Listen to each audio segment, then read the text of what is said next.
کہ تحریک انصاف کو اسٹیبلشمنٹ کی نہیں، در حقیقت اسٹیبلشمنٹ کو تحریک انصاف کی ضرورت ہے، کیونکہ صرف اصل عوامی مینڈیٹ اور عوامی حمایت کے ساتھ آنے والی حکومت ہی ملک کو درپیش سنگین بحرانوں سے نکال سکتی ہے۔ الحمدللہ تحریک انصاف کو کسی سہارے کی ضرورت نہیں ہے۔ الیکٹیبلز کمزور جماعتوں کی مجبوری ہوتے ہیں۔ تحریک انصاف ایک ایسی نظریاتی تحریک ہے جس نے شدید ریاستی جبر، غیر آئینی ہتھ کنڈوں اور میڈیا بلیک آؤٹ کے باوجود ثابت کیا کہ وہ ایک ناقابل شکست اور مضبوط ترین جماعت ہے۔ ہماری اصل طاقت عوام کی وہ بیداری ہے جو کسی سیاسی مصلحت کی مرہون منت نہیں۔ عمران خان صاحب نے کہا کہ ملک کو بنانا ریپبلک بنا دیا گیا ہے۔ جب آئین اور قانون کی حکمرانی نہ ہو، ادارے فنکشنل نہ ہوں، تو ملک سے باہر ڈائریکٹ انویسٹمنٹ نہیں آ سکتی۔ ملک صرف ریمیٹنس سے نہیں، فورن ڈائریکٹ انویسٹمنٹ سے ترقی کرتے ہیں، جو کہ اس ملک کی تاریخ میں کم ترین نمبرز پر آ چکی ہے، اور ملک کو درپیش سیاسی، معاشی اور دہشت گردی کے شدید بحرانوں سے نکالنے کے لیے ایک ایسی سیاسی جماعت کی ضرورت ہے جو عوام کی تائید کے ساتھ ملک میں آئین قانون کی حاکمیت قائم کر سکے اور اس کے لیے سخت ادارہ جاتی اصلاحات کر سکے، اور صرف تحریک انصاف ہی یہ کردار ادا کر سکتی ہے۔ میں ان تمام اوورسیز پاکستانیوں کو خراج تحسین پیش کرتا ہوں جو ملک میں جمہوریت، آئین اور انصاف کی بحالی کے لیے ہر محاذ پر ہمارا ساتھ دے رہے ہیں۔ آپ قوم کا فخر ہیں۔ یہ عمران خان صاحب نے جی آج اپنا بیان جاری کیا یوم تاسیس کے موقع پر۔ دوسری جانب آج یوم تاسیس کے موقع پر اور عمران خان صاحب کی جیل میں قید اور ناجائز مقدمات کے خلاف اور انصاف کے حصول کے لیے پاکستان تحریک انصاف کے ارکان پارلیمان نے آج واک کی، اور پارلیمنٹ ہاؤس سے اسلام آباد ہائی کورٹ تک، اور چیف جسٹس اور قائم مقام جسٹس ڈوگر صاحب کو ایک یادداشت پیش کی گئی، اور انہیں خیبر پختونخوا ہاؤس میں یوم تاسیس کی تقریب ہوئی، اور اس کے بعد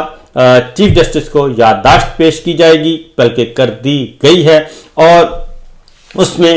چیف جسٹس کو کہا گیا ہے کہ جناب والا، جو پاکستان میں انسانی حقوق پامال ہو رہے ہیں، اس ان حقوق کا محافظ آپ ہیں اور آئین کے محافظ آپ ہیں، اور آپ جو کچھ اس وقت پاکستان میں آئین شکنی ہو رہی ہے، قانون شکنی ہو رہی ہے، جمہوریت کا قتل ہو رہا ہے، اور بہت سارے پاکستانی عوام کے جو شہری آزادیاں ہیں وہ غصب ہو رہی ہیں، آپ اس کے محافظ ہیں، کسٹوڈین ہیں، آپ اپنا کردار ادا کریں۔ اس کے بعد آج پھر اسلام آباد ہائی کورٹ میں جو خبر ہے، آج پھر اسلام آباد ہائی کورٹ میں علیمہ خان صاحبہ، بیرسٹر سلمان اکرم راج صاحب، خالد یوسف چوئی صاحب اور بہت سارے دیگر جو لیڈرشپ ہے، وہ آج پھر اسلام آباد ہائی کورٹ گئی، اور انہوں نے کہا کہ جناب آپ ہمارا کیس سنیں، مقدمہ سنیں، توہین عدالت کی درخواست سنیں، لیکن آج بھی کوئی سنوائی نہ ہو سکی، اور ادھر ادھر وہ فائل جو ہے وہ فائل ہی دستیاب نہ ہو سکی۔ اس کے ساتھ ساتھ ارکان پارلیمان نے جو واقعی اور جو احتجاج کیا، اس کے ذرا کچھ مناظر اور کچھ گفتگو میں آپ کو سنواتا ہوں تاکہ آپ کو اندازہ ہو سکے۔ اور پی ٹی آئی کے اراکین پارلیمنٹ نے اسلام آباد سے ہائی کورٹ تک ریلی نکالی اور عمران خان صاحب کے حق میں نعرے بلند کیے، اور عمران خان صاحب کی رہائی کے لیے جو ہے وہ مطالبات اپنے دہرائے۔ کیا فرماتے ہیں ذرا سنیے، آپ کو میں سنوا دیتا ہوں۔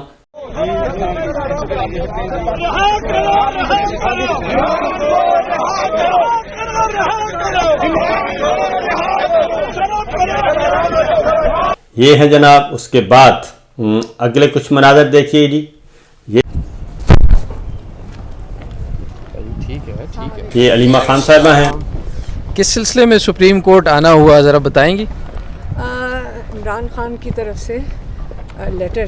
ایک ہائی کورٹ کے چیف جسٹس کو دیا، اب سلمان اکرم راجہ کے ساتھ ہم آئے ہیں۔ جی، یہ کس حوالے سے لیٹر ہے؟ ملاقاتوں کے حوالے سے جو نہیں، جو رول آف لا کے ساتھ عمران خان کو بڑی پریشانی، ہمیں سب کو پریشانی ہونی چاہیے، جو اس وقت ججز کے ساتھ کیا جا رہا ہے، تو اس کے سلسلے میں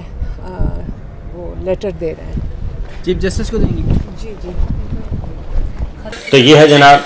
سپریم کورٹ آف پاکستان میں آئے ہیں جی، علیمہ خان صاحب آئے ہیں اور دیگر وکلا آئے ہیں، اور انہوں نے آج chief justice of Pakistan supreme court ان کو آج خط دیا ہے، اور ایک یادداشت پیش کی ہے، اور اس کے ساتھ ساتھ جنید اکبر صاحب نے بھی آج کچھ گفتگو کی ہے، وہ بھی آپ کو سنوانے ہیں۔ لیکن پہلے ذرا دیکھیے گا کہ شاہراہ دستور پر آج کیا ماحول تھا۔ اس ٹائم آپ اسلام آباد سے دیکھ سکتے ہیں پاکستان تحریک انصاف کے اراکین پارلیمنٹ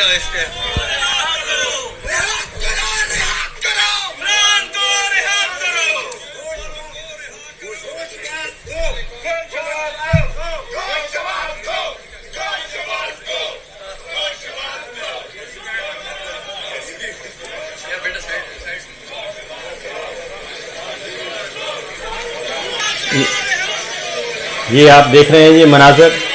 اور یہ صورتحال ہے جو کہ اس وقت آپ کو نظر آ رہی ہے، اور اس طریقے سے آج یہ احتجاج کیا گیا۔ اور اس کے بعد اگلی خبر جو ہے جی، یہ تو عمران خان صاحب سے متعلق تھی، اور آج تقاریر بھی ہوئیں، اور علیمہ خان صاحبہ نے کیا کہا ضرور سن لیجیے۔ 9 بجے آ گئے تھے کیونکہ ہماری بڑی پریشانی ہے، بڑے دنوں سے 5 ہفتے ہو گئے ہیں۔ آپ کو پتہ ہے کہ عمران خان سے فیملی کی ملاقات نہیں ہو رہی، عمران خان کو آئسولیٹ کر دیا ہے وہاں پہ جیل انتظامیہ نے، حالانکہ کورٹ آرڈرز بھی ہیں، اس کے باوجود لائرز کی ملاقات نہیں ہو رہی، ان کے پارٹی کے لوگوں سے ملنے نہیں دیا جا رہا، ان کے اپنے بچوں سے بات نہیں کرائی جا رہی، ان کے ڈاکٹرز کو نہیں ملنے دیا جا رہا۔ عمران خان کو مکمل طریقے سے آئسولیٹ کر دیا گیا، تو اس لیے ہم سارا دن ہائی کورٹ میں بیٹھے ہیں، کیونکہ جب ہم جیل جاتے ہیں وہاں پہ جو رویہ ہے کورٹ آرڈرز کا، اس کو دیکھ کے ہمیں پہلے تو پریشانی ہوتی تھی، اب ہمیں تکلیف ہوتی ہے کہ ہماری عدلیہ جو عمران خان نے پچھلے 29 سال سے، آج 29 سال ہو گئے ہیں، انہوں نے یہ پارٹی بنائی تھی انصاف۔ یہ سچویشن چل رہی ہے جناب، اور آج یہی ماحول رہا، اور علیمہ خان صاحبہ نے کہا کہ اگر عمران خان صاحب کی رہائی کے لیے ہمیں جان دینی پڑی تو جان بھی دیں گے، اور شہادت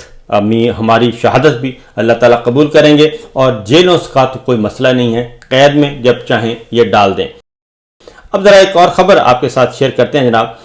یہ تو عمران خان صاحب اور ان کی پارٹی کے جو ہیں وہ لوگ ایکٹیویٹی کر رہے تھے، اب ایک اور خبر ہے، اور وہ ہے خاص طور پہ جو اس وقت جنگ کا ماحول بن رہا ہے، اور وزیر دفاع خواجہ آصف فارم 47 کے، جو کہ جنہوں نے سیٹ پہ قبضہ کیا ہوا ہے، ریحانہ امتیاز ڈار صاحبہ کی سیٹ پہ قبضہ کیا ہوا ہے، اور فارم 47 ان کو دیا ہوا ہے، اور وہ بھی جعلی ہے کیونکہ وہ ہارے ہوئے ہیں، الیکشن جیتا ہے ریحانہ امتیاز ڈار صاحبہ نے، اور ان کو پھر بادشاہ سلامت نے وزارت دفاع بھی دی ہوئی ہے، تو وہ وزارت دفاع بھی قابض ہیں۔ تو صورتحال یہ ہے کہ اس معاملے پہ آج انٹرنیشنل میڈیا میں یہ خبر ہے، اور انٹرنیشنل میڈیا پہ خواجہ صاحب اپیئر ہوئے، اور ان سے پوچھا گیا کہ جناب آپ پہ دہشت گردی کے الزامات ہیں، تو انہوں نے بہت ہی ایک نامعقول قسم کا جواب دیا، اور بالکل اسی طریقے سے جیسے انہوں نے ماضی بعید میں روگ آرمی کے اشتہار چھپوائے تھے انٹرنیشنل میڈیا میں پاکستان آرمی کے خلاف، اور خاص طور پہ آئی تھنک کارگل کے موقع پہ اس وقت جو روگ آرمی کے اشتہار چھپائے تھے، آج خواجہ صاحب نے اسی بات کو آج ریپیٹ کیا ہے، اور انہوں نے کہا کہ جناب بالکل ہم یہ ڈرٹی ورک کرتے رہے ہیں، اور ہم یہ ڈرٹی ورک کرتے رہے ہیں امریکہ کے کہنے پہ، برطانیہ کے کہنے پہ، مغربی ملکوں کے کہنے پہ، یعنی انہوں نے یہ آج عالمی ذرائع ابلاغ میں یہ ڈھنڈورا پیٹا ہے، اور اس بات کا اعتراف کیا ہے کہ جناب ہماری جو فوج ہے وہ کرائے کی فوج ہے، وہ یہ کہہ رہے ہیں۔ اور آپ اندازہ نہیں کر سکتے کہ 40 سال سے یہ جو پہلے افغانستان کے خلاف جنگ تھی وہ، اور اس کے بعد یہ دہشت گردی کے خلاف جنگ تھی وہ، اس میں پاکستان کے کتنے جوان افسر شہید ہوئے، پاکستان کے عوام شہید ہوئے، اور وہ یہ کہہ رہے ہیں کہ یہ سارے کے سارے ہم نے مغربی ملکوں کے کہنے پہ ہم نے اپنے جوانوں کو شہید کروایا، اپنے افسروں کو شہید کروایا، اور ہمارے پاکستان کے عوام جو ہیں وہ بھی جو شہید ہوئے وہ بھی ان کے کہنے پہ ان کی وجہ سے ہوئے ہیں، اور ہمارا کوئی رول نہیں ہے۔ تو اس سے آپ اندازہ کر سکتے ہیں کہ یہ کس طریقے سے پوری دنیا میں اپنے آپ کو تو رسوا کر ہی رہے ہیں، پاکستان کو بھی کر رہے ہیں اور ہمارے اداروں کو بھی کر رہے ہیں۔ میرا خیال ہے جناب آصف منیر صاحب کو سوچنا چاہیے کہ جناب یہ آپ نے کن لوگوں کو مسلط کیا ہوا ہے محض ذاتی وقتی اور ذاتی فائدے کے لیے۔ ذرا غور کیجیے گا اور اس پہ کچھ میرا خیال ہے کہ ذرا سوچیں کہ آپ کر کیا رہے ہیں اس ملک کے ساتھ اور اس ملک کے اداروں کے ساتھ، مسلح افواج کے ساتھ، کیسے کیسے لوگ آپ نے لا کے مسلط کیے ہوئے ہیں فارم 47 دے کر۔ تو فی الوقت اتنا ہی، باقی انشاءاللہ